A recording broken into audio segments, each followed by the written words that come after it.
नमस्कार, आप देख रहे हैं असम बिजनेस इनसाइड। आपके साथ मैं हूं नकुल चतुर्वेदी। आज सुप्रीम कोर्ट ने एक अहम फैसला दिया है धारा 377 को लेकर। सुप्रीम कोर्ट ने 377 को बहाल करते हुए समलैंगिक संबंधों को अपराध बताया है, अपराध की श्रेणी में रखा है। तो आपको बता दें क्या है धारा 377।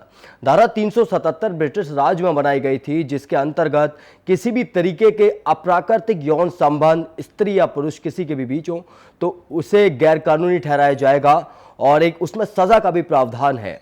उसमें 10 साल की सजा का प्रावधान है और उम्र कैद भी हो सकती है और जुर्माना भी हो सकता है। आपको बताया 2009 में हाई कोर्ट ने समलैंगिक संबंधों को इजाजत दे दी थी और कह दिया था कि समलैंगिक संबंध बनाए जा सकते हैं, मगर उसको लेकर कई संगठनों ने सुप्रीम कोर्ट ने एक याचिका दायर की। उस याचिका पर आज फैसला सुनाते हुए सुप्रीम कोर्ट ने धारा 377 को बहाल करते हुए आगे और अप्राकृतिक यौन संबंधों को अपराध की श्रेणी में रखा है, अपराध बताया है। आपको बता दें इसमें एक सबसे बड़ा फैसला ये है कि यहाँ पर उन्होंने बोला है कि जो ये फैसला है उस तमाम जनता से जुड़ा है, तमाम करोड़ों लोगों से जुड़ा है, भारत की तमाम जनता से जुड़ा है। और इसका जो इस पे जो संशोधन है, अगर 377 गलत है तो उन जनप्रतिनिधियों को संसद में इसके बारे में बातचीत करनी चाहिए और इस पर जो भी संशोधन किया जा सके वो करना चाहिए। इसी मुद्दे पर आज हमारे साथ बातचीत करने के लिए यहाँ पर मौजूद है हमारे स्टूडियो में मशहूर समाजसेवी गीता शरत तिवारी। तो स्वागत है गीता जी आपका हमारे इस खास कार्यक्रम धारा 377 पर जो हम बहस करने जा रहे हैं। तो गीता जी, यहाँ पर बड़ा सवाल उठ खड़ा हुआ है कि 2009 में एक फैसला सुनाया था सुप्रीम कोर्ट ने, समलैंगिक संबंधों को लेकर उन्हें जायज ठहरा दिया गया था और सुप्रीम कोर्ट में याचिका दायर की गई थी तमाम अनेकों संगठनों द्वारा कि इस तरीके से संबंध गलत है, हमारी संस्कृति पर एक गलत प्रभाव डालते हैं। क्या लगता है कि जो सुप्रीम कोर्ट का जो फैसला आया है किस हद तक सही है? देखिए, सुप्रीम कोर्ट जो है वो हमारे देश की सर्वोच्च न्यायालय है और वहाँ पे बैठने वाले जो जस्टिसेस होते हैं वो अपने कानून के बहुत बड़े ज्ञाता होते हैं। साथ ही साथ वो ये भी देखते हैं कि उनके द्वारा किए जाने वाले फैसले का प्रभाव समाज पे किस तरह से पड़ेगा और क्या पड़ेगा।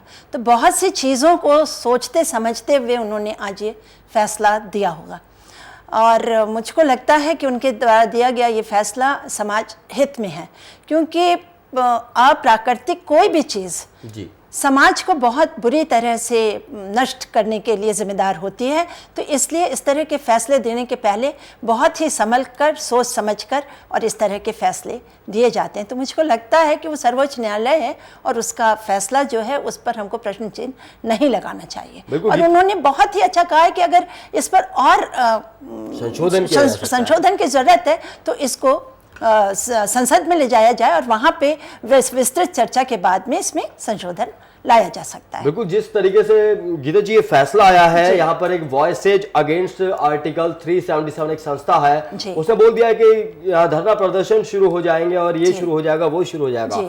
तो क्या लगता है कि जो सुप्रीम कोर्ट ने एक फैसला सुना दिया है उसके लिए यहाँ पर धरना प्रदर्शन करना या फिर संसद में इसके लिए बातचीत करना, कब इसमें संसद में इस पर बातचीत होगी? क्योंकि अभी शीतकालीन सत्र चल रहा है।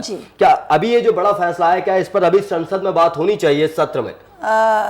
देखिए, संसद में तो कोई भी बिल लाने के लिए समय लगता है और ये कुछ मुट्ठी भर लोग हैं, इस तरह के लोग जो हैं समाज में मुट्ठी भर हैं।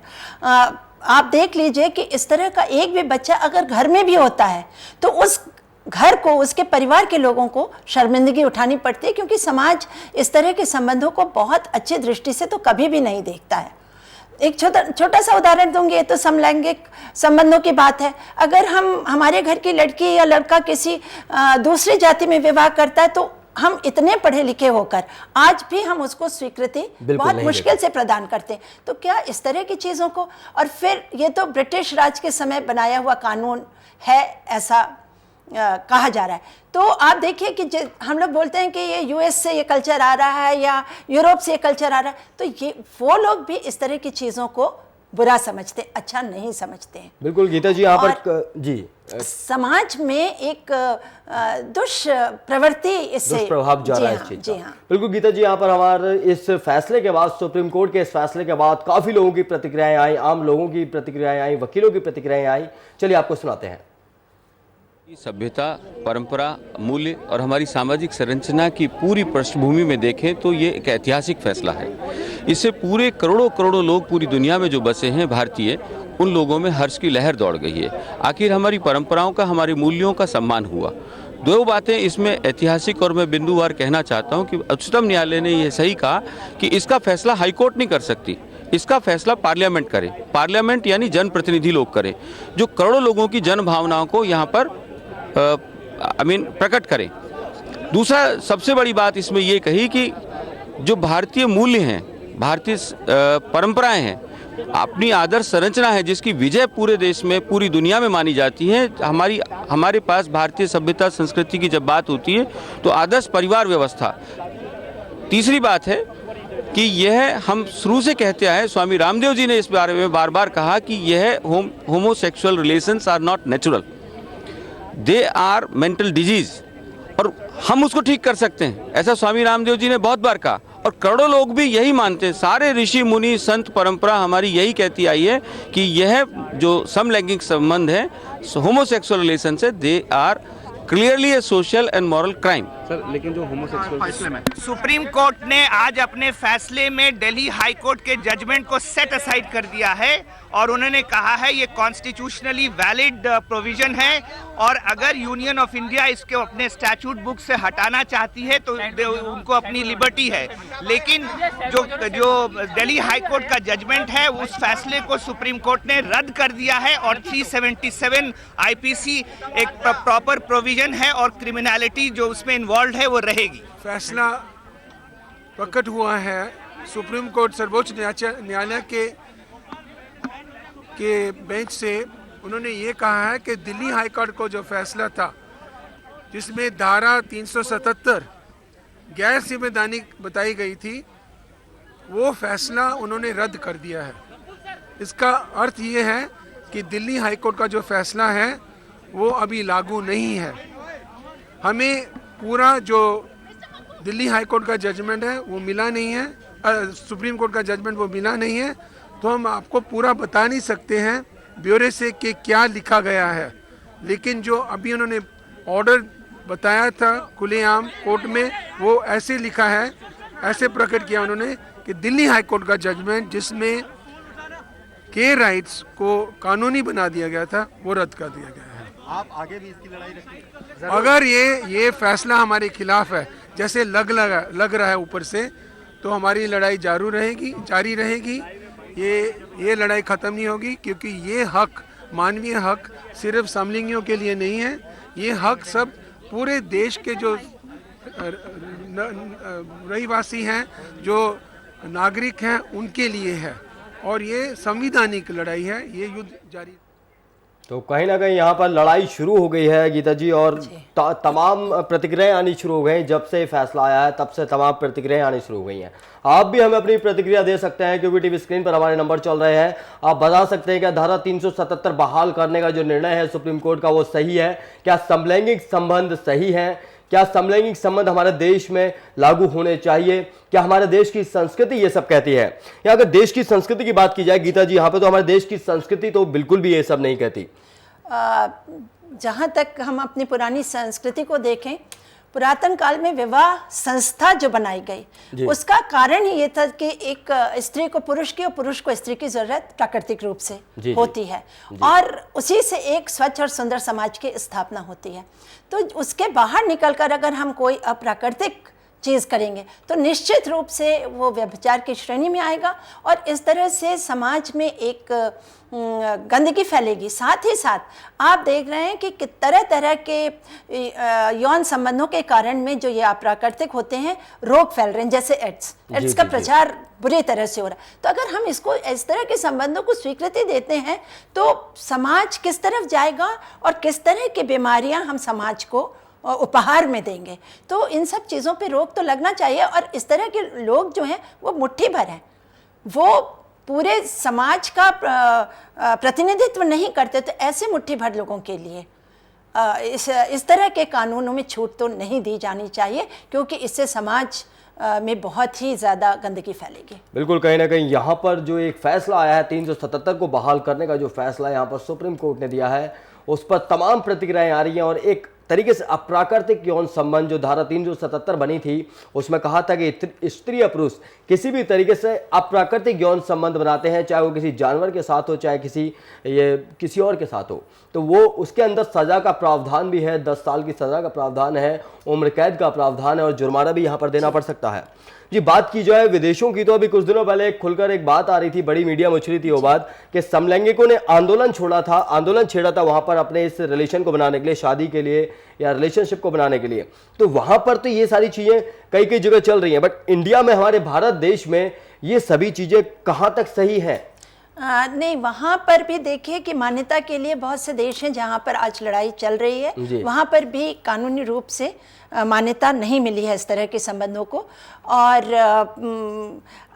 हमें लगता है कि विदेशों में इस तरह के संबंधों को बहुत अच्छी दृष्टि से देखा जाता है, पर ऐसा नहीं है। ब्रिटेन है वो बहुत पारंपरिक देश है जी। अमेरिका में जरूर थोड़ी बहुत मान्यता मिल जाएगी। जी गीता जी, इस वक्त हमारे साथ जुड़ गए हैं सीनियर एडवोकेट अशोक गुप्ता। अशोक जी, स्वागत है आपका एसएमबीसी इनसाइट पर। अशोक जी, आज जो धारा 377 बहाल करने का जो निर्णय सुप्रीम कोर्ट का आया है, आपके हिसाब से किस हद तक ये सही है? नहीं, माननीय उच्चतम न्यायालय द्वारा जो आज निर्णय दिया गया है, जिसके बारे में हम और आप चर्चा कर रहे हैं, पूर्णतः सही है और भारतीय परिवेश के हिसाब से बहुत उचित निर्णय है। विदेशों में जरूर कुछ जगह उस तरीके के कृत्यों को मान्यता प्राप्त है, परंतु भारतीय संस्कृति के हिसाब से ये जो निर्णय पास किया गया है उच्चतम न्यायालय द्वारा, भारतीय परिवेश में पूर्णतः सही व उचित है। आप उस दिन आए नहीं? जी, यहाँ पर अशोक जी एक सवाल जानना चाहूंगा। हाई कोर्ट ने दिया था फैसला 2009 में कि समलैंगिक संबंधों को इजाजत दे दी जाए, समलैंगिक संबंधों को इजाजत दे दी जाए। तो समलैंगिक संबंधों को इजाजत देने के बाद यहाँ पर कई याचिकाएं दायर की गई, तमाम अभी रिएक्शंस भी आ रहे हैं, कुछ लोग इसके लिए आंदोलन करने की भी तैयारी कर रहे हैं। तो यहाँ पर बात की सुप्रीम कोर्ट ने कि इसे संसद में ले जाकर वहां पर इस पर बहस की जाए और जो संशोधन होना चाहिए वो संशोधन इस पर किया जाए। देखिए, माननीय उच्चतम न्यायालय द्वारा अभी क्या जजमेंट लिखा है, कितने पे, इसमें क्या क्या पॉइंट दिए हैं, ये तो अभी पढ़ा नहीं गया है। जो मोटा मोटी जो जजमेंट की बात है वो उन्होंने उसको अपराध की कैटेगरी में लिया है। इस पर अगर सदन में चर्चा होती है तो उस पर कुछ पॉइंट्स भी निर्धारित किए जाएंगे कि किन पॉइंटों में वैधता रहेगी, किन पॉइंटों में अवैधता रहेगी। इसलिए अभी जब तक बिना पढ़े लिखे हम जजमेंट पर उचित टिप्पणी करना अनुचित होगा। जिस तरीके से अगर अशोक जी हम अपनी भारतीय संस्कृति की बात करें तो हमारी भारतीय संस्कृति में शुरुआत से ही ये सब चला रहा है और अप्राकृतिक यौन संबंध कहीं से भी सही नहीं बताए गए हैं। और जो धारा 377 है, ब्रिटिश राज में बनाई गई धारा है ये, और आज सुप्रीम कोर्ट ने उसे बहाल किया है, जो हाई कोर्ट का निर्णय दिल्ली में आया था। तो यही बस मैं जानना चाहता था कि यहाँ पर जो जनता है, बहुत सारी जनता सवालों के जवाब जानना चाहती है, तमाम प्रतिक्रियाएं आई हैं और तमाम यहाँ पर आंदोलनों की बात भी की जा रही है समलैंगिक लोगों के द्वारा।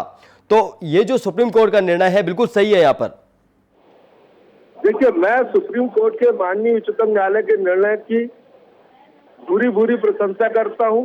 उनके द्वारा भारतीय परिवेश को ध्यान में रखते हुए, भारतीय संस्कृति को ध्यान में रखते हुए ये निर्णय दिया गया और पूर्व से ही इस तरीके के अप्राकृतिक मैथुन को भारतीय कानून में अवैध माना गया है और अपराध की कैटेगरी में रखा गया है। ये सब भारतीय संस्कृति को ध्यान में, भारतवर्ष में रहने वाले लोगों की भावनाओं को ध्यान में रखते हुए ये कानून बना हुआ था, जिसकी माननीय उच्चतम न्यायालय द्वारा पुनः आज वैधता पर प्रश्न चिन्ह उत्पन्न न करते हुए उसको वैध माना है। ये एकदम से बंदिश लगा दी जाती है समलैंगिक लोगों पर जो लगातार मांग कर रहे थे। तो ऐसे में उपाय क्या है उन लोगों के लिए, क्योंकि वो लोग तो इसका साफ तौर पर विरोध करेंगे, उन लोगों के लिए उपाय क्या है इस चीज का? उपाय बताएं जरा। देखिए, उपाय के संबंध में तो मैं कानून तोड़ने वालों के लिए कोई उपाय नहीं होता। अगर हम उनको जरा सी भी छूट देते हैं कि भाई इस गली से नहीं, आप इस दूसरी गली से निकल जाइए, तो वो तो एक बीच का रास्ता निकालने वाली बात होगी। कानून कोई बीच का रास्ता नहीं निकालता। जो अपराध है तो वो अपराध है। उनके विरोध, जो उनका विरोध खड़ा होगा या फिर आंदोलन वो लोग करेंगे, तो उसका जो समाधान उन्होंने बोला है कि हमारी जो लड़ाई है, बचाव पक्ष के जो वकील हैं उन्होंने बोला हमारी ये लड़ाई लगातार जारी रहेगी। और जब तक क्या होगा, क्योंकि एक हाई कोर्ट का फैसला आया था और अब एक सुप्रीम कोर्ट का फैसला आया है और सुप्रीम कोर्ट ने संसद में बहस की बात कर ली है, तो क्या मान लिया जाए कि इस पर अभी संसद में बहस होनी चाहिए, जरूरी है वो? नहीं, वो जो लोग विरोध कर रहे हैं, जो इस प्रक्रिया में लिप्त हैं, अगर वो इस तरीके का कोई कार्य या विरोध करना चाहते हैं तो वो स्वतंत्र है। प्रजातंत्र में हर कार्य का विरोध हो सकता है, और अगर उनकी बात जायज होगी या उस तरीके के लोग बहुतायत में होंगे तो भारतीय संसद उस पर विचार करेगी और फिर कोई निर्णय पास करेगी। तब तक तो मैं उस जो उच्चतम न्यायालय का निर्णय है उससे हम सब भारतवासी बंधे हुए हैं, और उन लोगों को भी ऐसे कृत्य नहीं करना चाहिए। बिल्कुल, चलिए अशोक जी, आपका बहुत बहुत धन्यवाद हमारे साथ जुड़ने के लिए और तमाम हमसे ताज़ा बातें करने के लिए। तो यहाँ पर धारा 377 पर पेच ऐसा फंसा है कि यहाँ पर राजनीतिक गलियारों में भी एक तरीके से सरगर्मी छा गई है। इसी बीच बाबा रामदेव ने भी एक बयान दिया इस फैसले को लेकर। क्या कहा बाबा रामदेव ने, आइए आपको सुनाते हैं।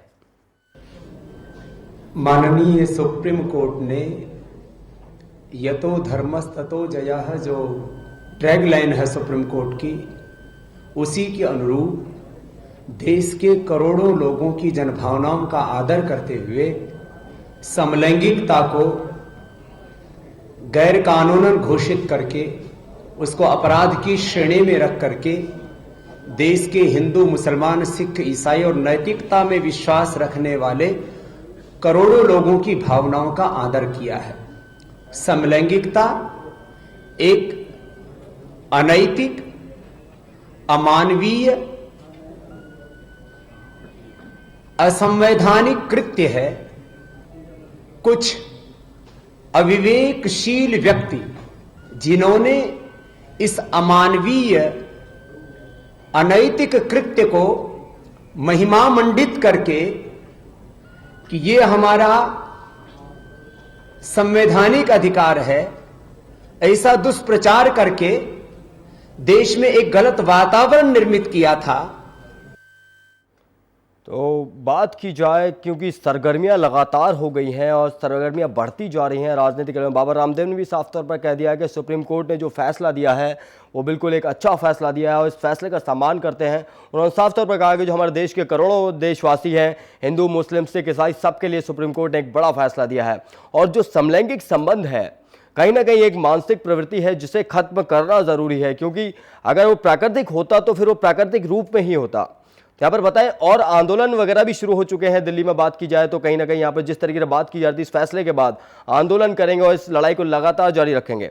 तो गीता जी, अगर बात की जाए जिस तरीके से अभी बाबा रामदेव ने कहा कि एक बड़ा फैसला है, सभी की प्रतिक्रियाएं यही आ रही है हमारे पास कि बाबा रामदेव ने भी कहा कि हाँ, इसका उपचार किया जा सकता है और एक बड़ा फैसला यहाँ पर सुप्रीम कोर्ट ने सुनाया है और हमारे देशवासी जो हैं, करोड़ों देशवासियों के लिए एक अच्छी बात है सुप्रीम कोर्ट की तरफ से। जी बिल्कुल, बाबा रामदेव ने जो बोला है उसके साथ मैं सहमत हूँ, क्योंकि ये जो समलैंगिक संबंधों वाली बात है, ये एक तरह से मानसिक विकृति है और इसका इलाज होना चाहिए। और मेरे ख्याल से आज सुप्रीम कोर्ट ने जो इतना बड़ा ऐतिहासिक फैसला दिया है, इससे बहुत से घरों में राहत कि एक लहर दौड़ी होगी। हमारे हजारों लाखों करोड़ों देशवासी खुश हुए होंगे, क्योंकि जब हाई कोर्ट का फैसला आया था तब बहुत से लोगों के घरों में निराशा इस बात की छाई हुई थी कि अब हमारे बच्चों पर जब इसको कानूनी रूप से जामा पहना दिया गया है और मान्यता दे दी गई है, तो अब इसका प्रभाव हमारे बच्चों पे क्या पड़ेगा। लेकिन जब ये अपराध की श्रेणी में आएगा तो निश्चित रूप से एक डर पैदा होगा और उस भय के कारण लोग इस तरह के कृत्य करने में डरेंगे। बिल्कुल गीता जी, कहीं ना कहीं जो बड़ा फैसला यहाँ पर सुप्रीम कोर्ट ने दिया है वो एक ऐतिहासिक फैसला और देशवासियों में कहीं ना कहीं इस चीज़ को लेकर खुशी की लहर भी है। गीता जी, इस वक्त हमारे साथ एक कॉलर जुड़ गए हैं चित्तौड़गढ़ से, एलन परिमार। परिमार जी, बताएं, अपनी बात रखें। ऐसा सर, बाबा रामदेव के विचारों से हम सहमत नहीं है। जो समलैंगिकता है कि इसकी चिंता शहद की मक्खी के समान है, उसे जितना हटाओ उतना ही और चिपकती है और ये एक तरह से आज़ादी पे हमला हो जाएगा। हालांकि हम इसके पक्ष में नहीं है कि समलैंगिकता के, लेकिन किसी के विचारों के ऊपर उसका हनन नहीं होना चाहिए। आदमी को अपने जीने की अधिकारिता मिलनी चाहिए। सभ्यता के विकास के दौरान यौन सुख के मामले में मनुष्य जितना उन्मुक्त था उतना आज नहीं है। इस कंप्यूटर जी परिवार जी, अगर हम अपने संस्कारों की बात करें, अपनी संस्कृति की बात करें, भारतीय संस्कृति की बात करें, तो अप्राकृतिक यौन संबंध आपको क्या लगता है, क्या पहले ये सब होता था जो आज आप बात कर रहे हैं, इस बात की तथ्य की बात कर रहे हैं कि गलत है उन लोगों के साथ? जी पहले भी होता था, लेकिन जो ये इस पर किसी तरह का बैन नहीं होना चाहिए। आदमी को अपने जीने का अधिकार मिलना चाहिए, जिसको जैसा अच्छा लगे उसको वैसा करना चाहिए, क्योंकि ये सभ्यता के विकास के दौरान भी यौन सुख का मामला था। कई जगह इस तरह की उन्मुक्त विचारधाराएं थी। जी परिवार जी, हमारे साथ एक समाज सेवी मौजूद है, मशहूर समाज सेवी गीता जी, वो आपसे कुछ जानना चाहती हैं। हम अपने अधिकारों के लिए कुछ भी अनैतिक करने के लिए अधिकारी हो जाते हैं क्या, और जिसका प्रभाव समाज पे पड़ता है। और जहाँ तक यौन सुख की आप बात कर रहे हैं, अगर प्रकृति ने इस तरह के अप्राकृतिक चीजों को समझा होता तो स्त्री पुरुष को नहीं बनाया होता। चीज तो उपयुक्त नहीं है, अप्राकृतिक चीज तो बहुत ही ज्यादा विकृति पैदा करेगी। लेकिन किसी चीज के ऊपर उतना अंकुश भी नहीं होना चाहिए कि जिससे किसी को आजादी दिखाना हो। चाहे किसी कुछ लोग नाम पर हम किसी को बोथड़ा हथियार नहीं दे सकते जो समाज को खत्म कर दे। तो किससे कहां से खत्म हो रहा है? समाज तो ऊपर वाला बनाता है। समाज ऊपर वाला नहीं बनाता है। समाज की परिभाषा तो यह है कि एक या एक से अधिक, दो या दो से अधिक व्यक्तियों से मिलकर समाज बनता है। समाज हम और आप बनाते हैं, समाज ईश्वर ने नहीं बनाया है। और समाज में हम अपने नियम तय करते हैं जिससे कि उसमें विकृति ना फैले। प्रकृति को जिसने भी बनाया है तो प्राकृतिक नहीं बनाया है चौहान जी, हमने बनाया है समाज। जैसे जैसे हम सभ्य हुए वैसे वैसे समाज विकसित हुआ। बिल्कुल, यहाँ पर गीता जी, यहाँ पर ये जो परिवार जी हमारे साथ जुड़े हुए हैं। परिवार जी, आपको एक चीज बताना चाहूंगा, जिस तरीके से धारा 377 लगी हुई है, 377 का पूरा पर्याय यही है कि अप्राकृतिक यौन संबंध स्त्री या पुरुष या फिर किसी जानवर के साथ आप 10 साल का आपको सजा है और जुर्माना भी है और उम्र कैद भी हो सकती है। तो आप एक बात बताइए, जब यहाँ पर बड़ी चीज है, जब यहाँ पर एक बड़ा फैसला लिया गया था, ब्रिटिश काल में बनाया गया था, ये जो कानून है ब्रिटिश काल में बनाया गया था, और ब्रिटिश काल में जब ये कानून बनाया गया तो तब से लेकर अब तक चल रहा था। एक हाई कोर्ट ने इसे बहाल किया था, हाई कोर्ट ने इसे वो नहीं दी थी और समलैंगिक संबंध बनाने की बात कही थी। और आज फिर सुप्रीम कोर्ट, जो देश की सुप्रीम अदालत है, उसने ये फैसला दिया है कि ये अपराध की श्रेणी में है। तो आप इसे क्यों मानने को तैयार नहीं है, ये समझ नहीं आता। जी परिवार जी, बताएं। इसको अपराध में नहीं लेना चाहिए, ऐसी चीज होने नहीं चाहिए। इसके लिए जागृति आनी चाहिए समाज के अंदर। समाज अपने स्तर पे इसको करे, इसके ऊपर कोई कानून नहीं थोपना चाहिए। कानून की बात नहीं, अगर परिहार जी अगर बात की जाए, आप कह रहे हैं इसे मान्यता मिलनी चाहिए। अगर ये प्राकृतिक होता तो फिर अप्राकृतिक तो कुछ होता ही नहीं ना।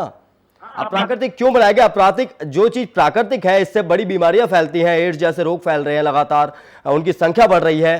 तो आप क्या इस चीज को बढ़ावा देना चाहते हैं? बढ़ावा नहीं देना चाहते हम। इस पे रोक तो होनी चाहिए, लेकिन अंकुश नहीं होना चाहिए, कानून में अंकुश नहीं होना चाहिए। चलिए परिवार जी, आपका बहुत बहुत धन्यवाद हमारे साथ जुड़ने के लिए। तो यहाँ पर आपको बताया था LGBT कम्युनिटी की यहाँ पर प्रतिक्रियाएं आनी शुरू हो गई हैं, वो आपको सुनाते हैं, क्या करें। देखिए, हम कहीं ना कहीं आज भारत, हम ये एक साइड ये कह रहे हैं कि भारत एक जो है वो शक्ति प्रधान देश बनने जा रहा है, वो दुनिया की सारे देशों के साथ आगे बढ़ना चाह रहा है। तो मेरा ये एक बेसिक प्रश्न है कि हम कौन से आधार पे समानता की बात कर रहे हैं? क्या समानता के बिना प्रगति हो सकती है? क्या किसी भी समाज में किसी को नीचा दिखा के, किसी के अधिकारों को छीन के, क्या वो समाज उन्नत हो पाया है? शायद क्षणिक तौर पे वो हो पाए, लेकिन अगर हम लॉन्ग जर्नी की बात करें, यदि हम दीर्घकाल की दृष्टि से देखें, तो समानता के बिना कभी भी कोई देश आगे नहीं बढ़ सकता है। पहले तो ये बहुत निराशाजनक डिसीजन है जो कुछ हुआ उसके लिए।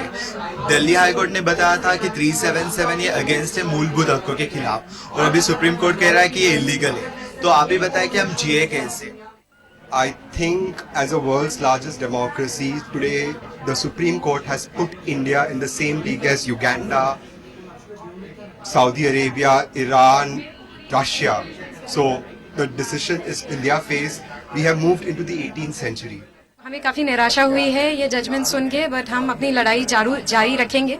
हमें ये जजमेंट से यही समझ में आता है कि अभी सोसाइटी के साथ काफ़ी काम करना बाकी है, अपने बारे में उनको समझाना बाकी है। शायद हमें रिपीटेशन करना पड़े या पार्लियामेंट के थ्रू जाना पड़े, but as a community and as a movement हम फिर भी अपने खुद में दम रखते हैं और ये पॉजिटिव होप रखते हैं कि आगे चल के हमारी जो ह्यूमन राइट्स है उसको कंसिडरेशन में रखा जाएगा, हमारे जो मानव अधिकार है उसको रिस्पेक्ट किया जाएगा। We are hopeful from our country.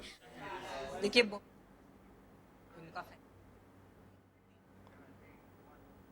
तो यहाँ पर समलैंगिक लोगों की प्रतिक्रियाएं भी आनी शुरू हो गई हैं तमाम इस बड़े फैसले के ऊपर, सुप्रीम कोर्ट के ऊपर, जो 377 को बहाल कर दिया है। इस वक्त हमारे साथ एक और कॉलर जुड़ रहे हैं बूंदी से, श्रीराम शर्मा। श्रीराम जी, स्वागत है SMBC इनसाइट में, बात रखें अपनी। हाँ जी, मैं ये कहना चाहता हूँ कि सुप्रीम कोर्ट ने आज जो फैसला दिया है वो बिल्कुल स्वागत योग्य है। इस फैसले पे बिल्कुल अमल होना चाहिए, क्योंकि प्रकृति ने स्त्री पुरुष को बनाया है, इसको समझ के बनाया है। प्रकृति की व्यवस्था को छिन्न भिन्न करने का हमें कोई अधिकार नहीं है। जी, यहाँ पर श्री राम जी अगर बात की जाए तो एक अभी हमारे साथ एक कॉलर जुड़े थे, उनका कहना था कि ये अधिकारों का हनन है और यहाँ पर समलैंगिक लोग भी अधिकारों का हनन बता रहे हैं। तो ये अधिकारों का हनन किस तरीके से अधिकारों का हनन है? बिल्कुल अधिकारों का हनन नहीं है, ये बिल्कुल सरासर गलत है। प्रकृति ने जो हमें दिया है उसका भी ध्यान रखना चाहिए, नियम विरुद्ध काम नहीं करना चाहिए। सुप्रीम कोर्ट ने बहुत अच्छा फैसला दिया है। समाज की कुछ मर्यादा है, मर्यादा में रहकर ही व्यक्ति अपना जीवन यापन कर सकता है। मर्यादाओं का उल्लंघन करके वो जानवर की श्रेणी में आता है। श्री राम जी, आपका हमारे साथ जुड़ने के लिए बहुत बहुत धन्यवाद। तो यहाँ पर श्री राम बूंदी से जुड़े तो उनकी भी प्रतिक्रिया यही है। यहाँ पर गीता जी के जिस तरीके से यहाँ पर संबंध बनाए जा रहे हैं, प्राकृतिक संबंध हैं, उन्हें गैर कानूनी ही रहना चाहिए और वो कानूनन सही नहीं है। गीता जी अगर यहाँ पर बात करें, जैसे अभी समलैंगिकों को हमने सुना, वो यहाँ पर बोल रहे थे कि ये हमारे अधिकारों का हनन है और हम इसके लिए लंबी लड़ाई जारी रखेंगे, बिल्कुल सही नहीं है।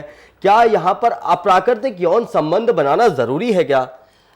मैंने आपसे शुरू में भी कहा था कि ये एक मानसिक विकृति है और इस विकृति का इलाज कराना बहुत ज़रूरी है, क्योंकि ये मुट्ठी भर लोग हैं और इसको इतना महिमा मंडित करके वो अपने संबंधों को लोगों के बीच में, ख़ास तौर से युवा लोगों के बीच में बताते हैं कि लोग उससे प्रभावित होकर और वो करके देखने की उनकी भी इच्छा होती है और इस तरह से समाज में एक दुष्विकृति फैलती है।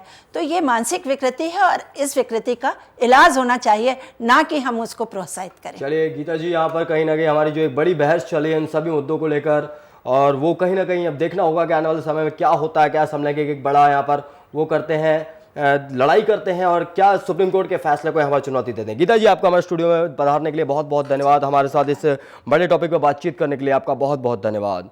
तो एसएमबीसी इनसाइट पर खबरें लगातार जारी हैं, देखते रहिए एसएमबीसी इनसाइट।